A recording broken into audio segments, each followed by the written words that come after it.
আল্লাহ তাআলা এই কথাটা বারবার কোরআনুল কারীমের মধ্যে বুঝাইতে চাইছে, বান্দা বিশ্বাস করো বান্দা, যে অবস্থাতেই তুমি থাকো, খেয়াল করো আর না করো, বুঝে থাকো আর না থাকো, তুমি কিন্তু থাকতা না, তোমার আমি রাখতাম না বান্দা। আমার চূড়ান্ত অনুগত হইলেও রাখতাম না, চূড়ান্ত নাফরমানি করলেও কি রাখতাম, কোন অবস্থাতে থাকতা না তুমি। এটা হলো শেষ কথা, তুমি এটা মনে রাখবে।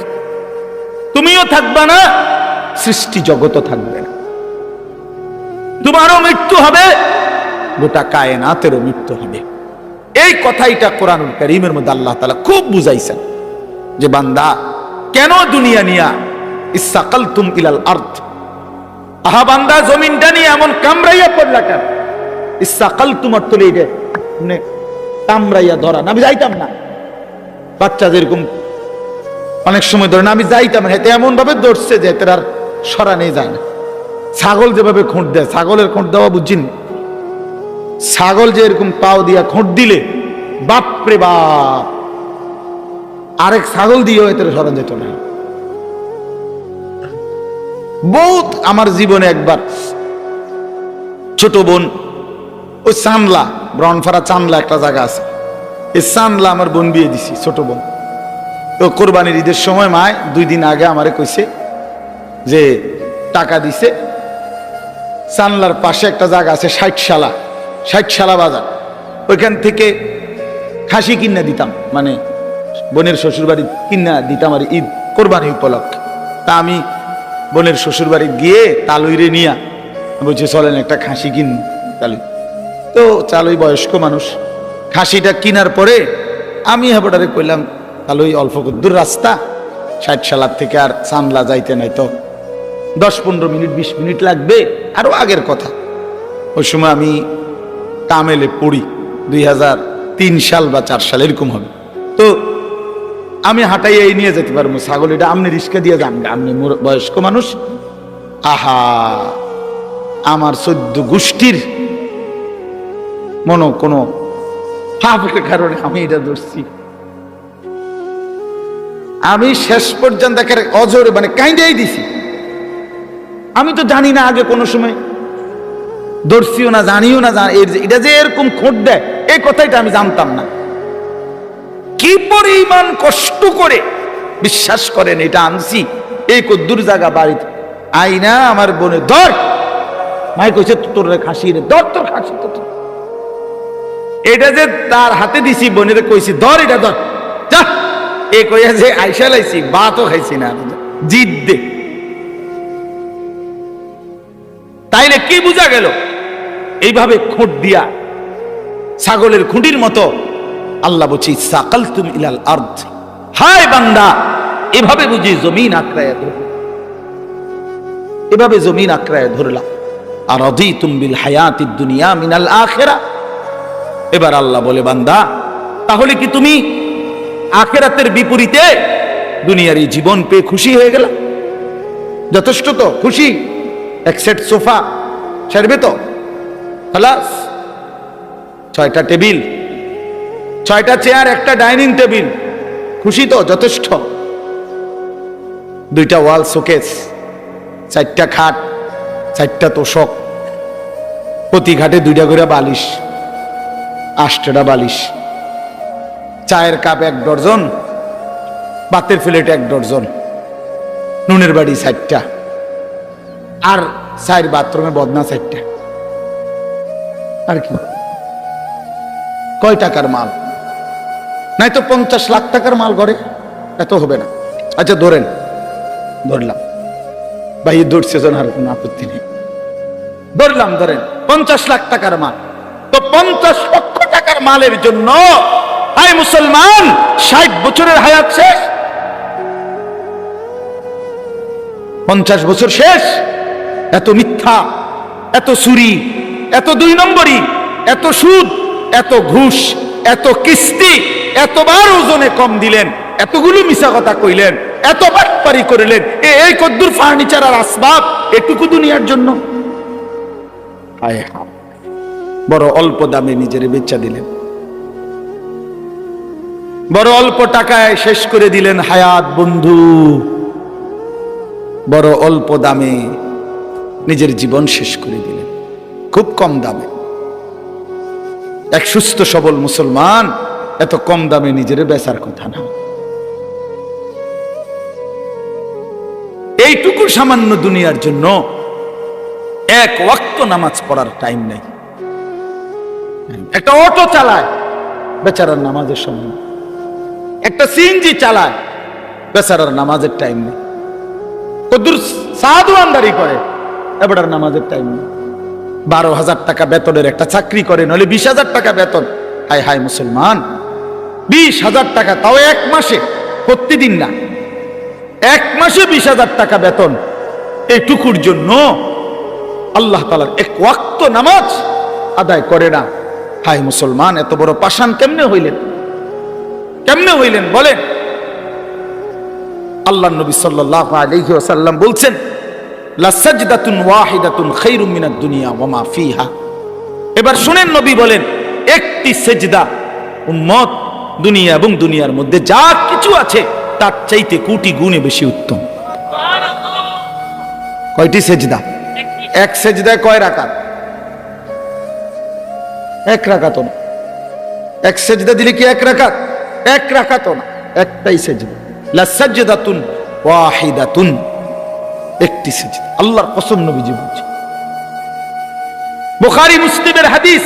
আল্লাহর নবী বলছে, 4টা কালেমা একবার বলা, 4টা কালেমা আপনি বলেন, সুবহানাল্লাহ, আলহামদুলিল্লাহ, আল্লাহু আকবার, লা ইলাহা ইল্লাল্লাহ। রাসূলুল্লাহ সাল্লাল্লাহু আলাইহি ওয়াসাল্লাম বলেন, এই 4টি কালেমা একবার বলা পৃথিবীর যত কিছুর উপরে সূর্যের আলো পড়ে সবটার যা দাম, আমি রাসূলের কাছে তার চাইতে বেশি দাম।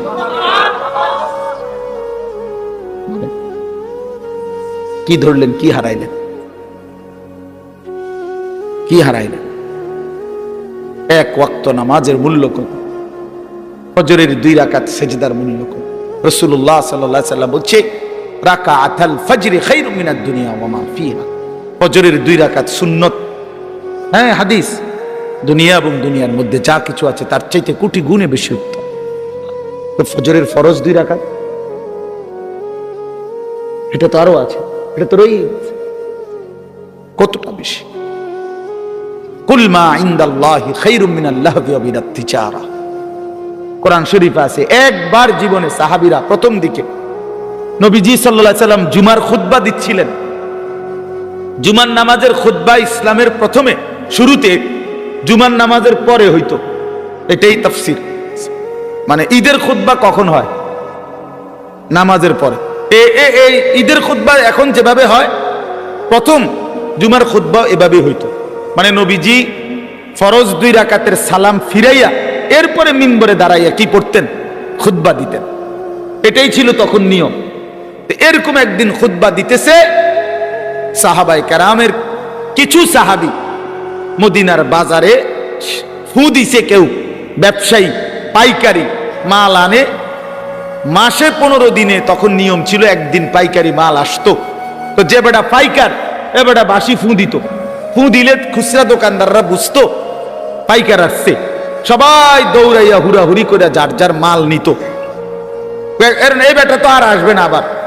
তো এই সাহাবীরা যারা মদিনার বাজারে ব্যবসা করত, ওনারা এই বাঁশির ফু এটা শুনছে। ওই খুতবার মুহূর্তে নবীজি খুতবা দিতে দাঁড়াইছে, জুমার নামাজের পরে, নামাজ ফরজ শেষ করছে।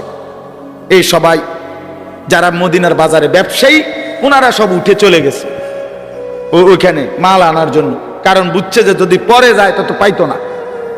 এই এতটুকু শুধু নামাজ না, খুতবা, খুতবার সময় আল্লাহর কসম, কোরআন শরীফের একটি পূর্ণাঙ্গ সূরা আল্লাহ তাআলা এই ব্যাপারে নাজিল করছে, সূরা জুমা।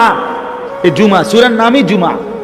আল্লাহ নাজিল করে বলছেন, ওয়া ইদা রাআউ তিজারাতান আও লাহওয়ান ইনফাদ্দু ইলাইহা ওয়া তারাকুকা কাইমা। নবী কামটা করলো কি এরা?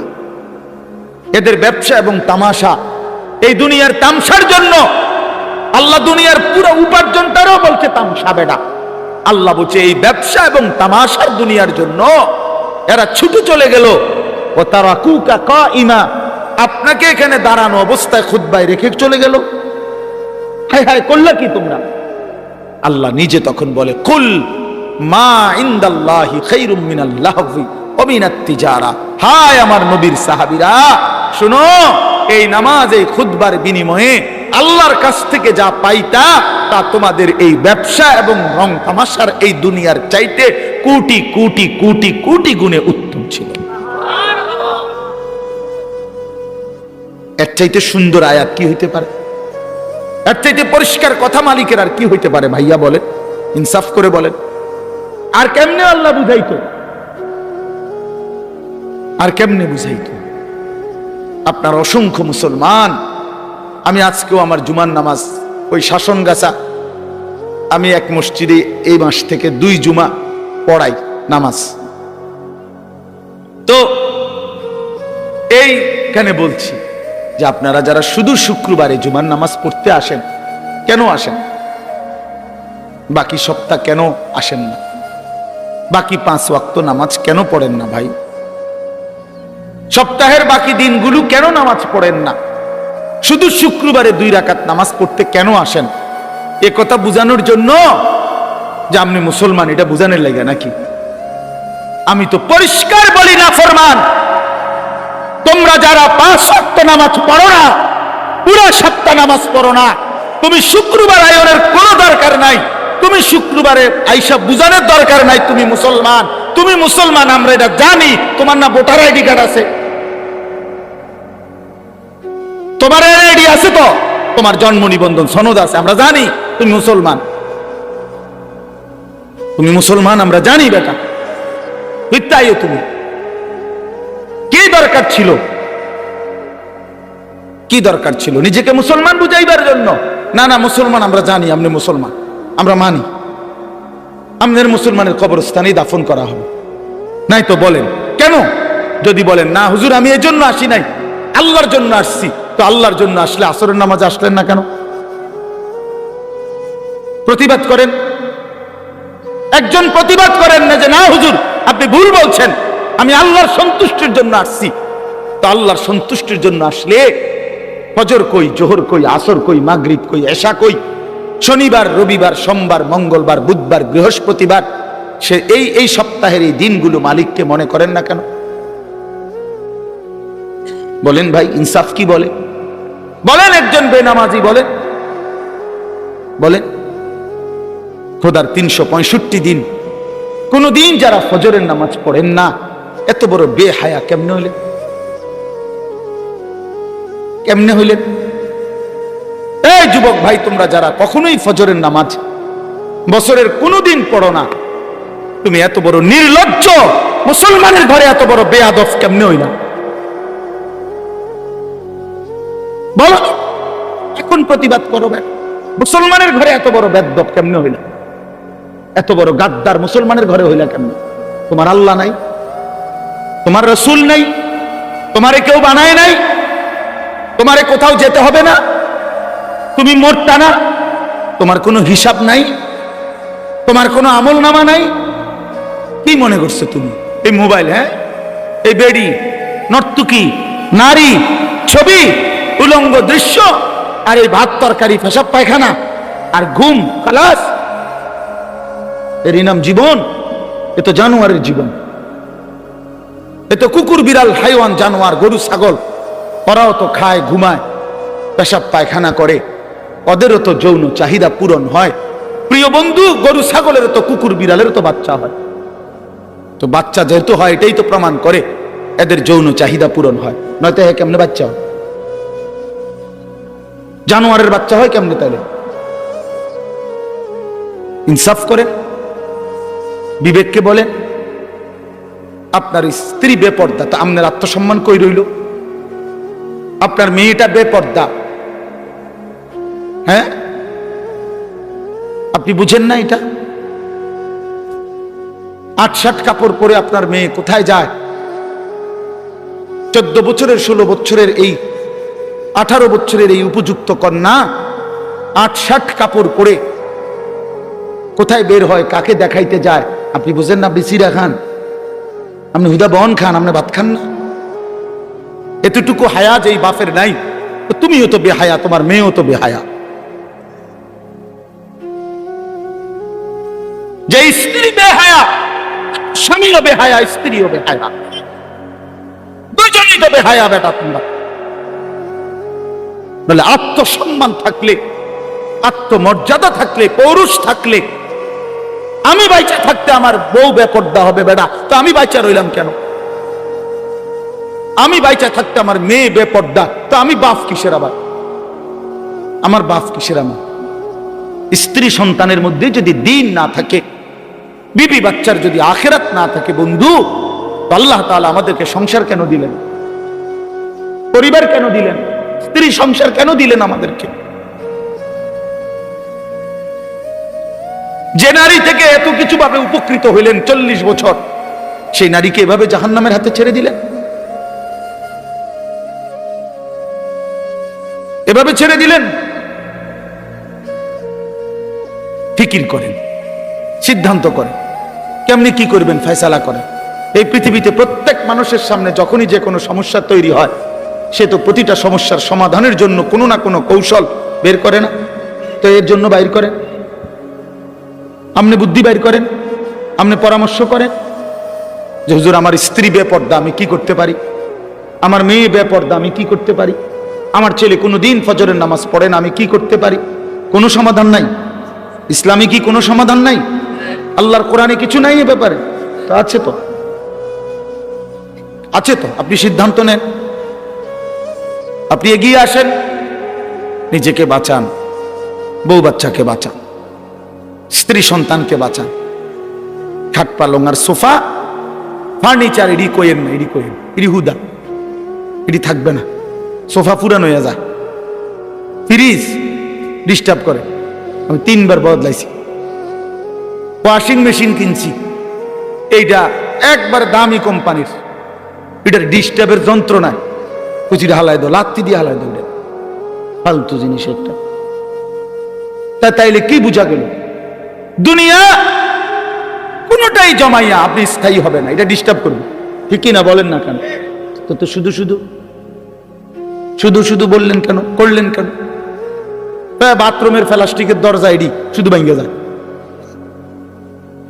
বলেন ঠিক নাই? যে প্লাস্টিকের দরজা যত জায়গায় দেখবেন, সিটকারি ভাঙ্গা, নাহলে এন্দিয়া গুদ্দুর ভাঙ্গা, এন্দিয়া সিটকারি লাগে না, সদর বদর। তো দুনিয়া তো একটা ফালতু জিনিস। 4 কোটি টাকার বড় লোকের বাড়িতে আমি গেছি, ডুপ্লেক্স বাড়ি, বাথরুমের দরজার সিটকারি নাই। সিটকারি আছে মানে ওই বল্টুটা নাই, শুধু এই জিটার মধ্যে সিটকারিটা লাগায়, এই কদ্দুর জায়গাটা নাই। আমি বসুন কেমনে? এই বাথরুমে আমি বসলে কেউ যদি দরজাটা ঠেলা দেয়, বলেন? শেষে বালতির মধ্যে পানি দিয়া, বালতিটারে দিয়ে দরজা ঠেলা দিছি, তারপরে বসছি। দুনিয়া ধোকা না? বলেন ধোকা, দুনিয়া ধোকা, এই আসবাব ধোকা, ধোকা বন্ধু, ধোকা। আমি খোলামেলা বললাম এই জন্য, আপনি ভেবে দেখেন ধোকা। আপনি কতবার পাল্টাইছেন দুনিয়া? আপনার ঘরের সামান আপনি কতবার পাল্টাইলেন? আপনার বিবির ওই পাউডার শুরু, তারে বলেন এই বেপর্দা নারী, এই পাউডার ফেয়ার এন্ড লাভলি লাগাইয়া 1 ঘন্টা সাইজা গেলা, আবার যে তুমি আইসা এগুলা ধুইয়া লাইতেছ, নিজেই হালাই দিতেছ নিজের পাউডার, নিজের পাউডার ফেয়ার এন্ড লাভলি এগুলো নিজেই ধুইয়া সব মুছে ফেলে দিলা। তো তুমি কি বুঝো না একবারও এগুলো ধোকা? আসল হইলে তো তুমি রাইখা দিতা। হায় দুনিয়া, হায় দুনিয়া আমাদেরকে ধোকা দিল। দুনিয়া আমাদেরকে বারবার ধোকা দিছে বন্ধু, দুনিয়া ধোকা দিছে। আমার বাপও থাকতে চাইছে, বাপ নাই। দুনিয়া আমার দাদাও থাকতে চাইছে, আমার দাদা নাই। দুনিয়া আমার কতজন থাকতে চাইছে, আমার চোখে দেখা সেই মানুষগুলো কেউ নাই। আমার জলজ্জান্ত জ্যাঠারে আমি দেখছি, তোমার 1 সপ্তাহের মাথায় জ্যাঠা মারা গেছে। আমি দেখে আসার পরে 1 সপ্তাহ পরে আবার নিজে গিয়ে এই জ্যাঠার জানাজা পড়ছি। কবরের দিকে তাকাইয়া মনে পড়ছে, কবর যেন আমারে বলতেছে, আনিস তোর জ্যাঠারে বানাইবার জন্য আমি আমার কাছ থেকে একটু মাটি দিছিলাম, আজ আমার মাটি আমি আমার কাছেই ফেরত নিলাম। ওয়া ফিহা নুঈদুকুম। আমি এখান থেকেই দিছিলাম, আজ আমি এখানেই ফেরত